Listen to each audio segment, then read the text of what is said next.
All right, today we're going over the biggest diet mistakes that if you make, it'll completely screw up your diet and halt any progress. Now we'll start by casting a real wide net, get any stragglers who just have no idea what they're doing, and then we'll narrow in the focus. Talk about specific things that if you ingest on a daily basis, you're fucked. And if you're wondering why I'm filming a diet video in the gym, just shows you how much preparation goes in these videos. I'm just as curious as what I'm going to say as you are. Let's get after it.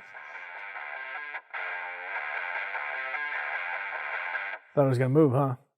Not today. Let's start out by making an important distinction between having a diet based upon healthy food and superficial goals, because there's an entire industry based upon health food, right? You can go to the grocery store, you can go to the restaurants, you can find health food.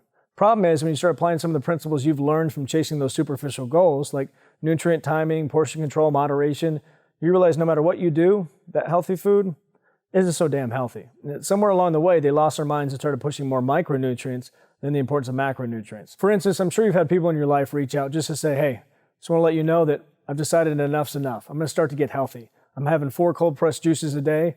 I'm going to get fucking healthy.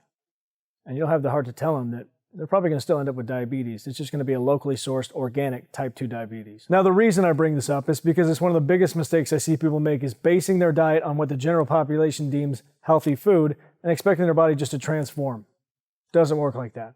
In all reality, I think no matter what your goal is, superficial or healthy, I think it's best to start with a limited and very strict diet and then over time, make it a little bit more healthy and well-rounded. The next big mistake I'm just gonna call having bullshit meals, because more often than not, when somebody comes to me and say, hey, my diet's not working for me, can you tell me why? And they run through it and they say, breakfast, they have eggs, then I have a snack where I have apple and peanut butter. You still live with your mom, huh? And then I'll have a lunch where I'll have a salad with some sort of protein.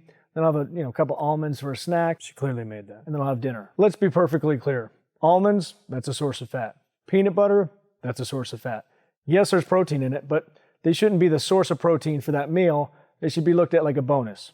Like when you take your partner clothes shopping and you're surprised by a handy in the dressing room, don't expect that every time. The foundation for your meal should be a complete source of protein, and then you build from there. Let's get a little more specific.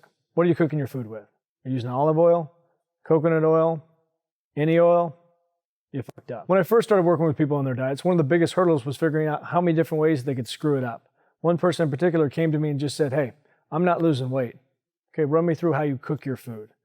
Well, when I started, I grabbed the pan out, put about 2 tablespoons of olive oil in there, and stop right there. Yep, you fucked up. The next day, I had them cook all their food dry.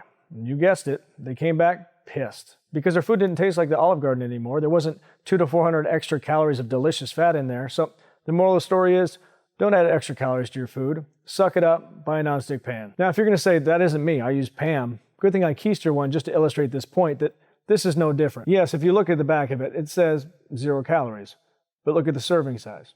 That's 1/3 of a second. It's fucking fast. In all reality, it's the same olive oil, coconut oil, canola oil you would coat the pan with. This is just the convenient version.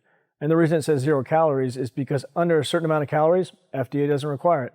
Hence the 1/3 of a second serving size.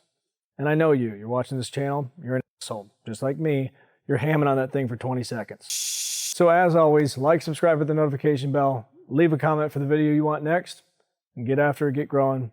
Talk to you soon.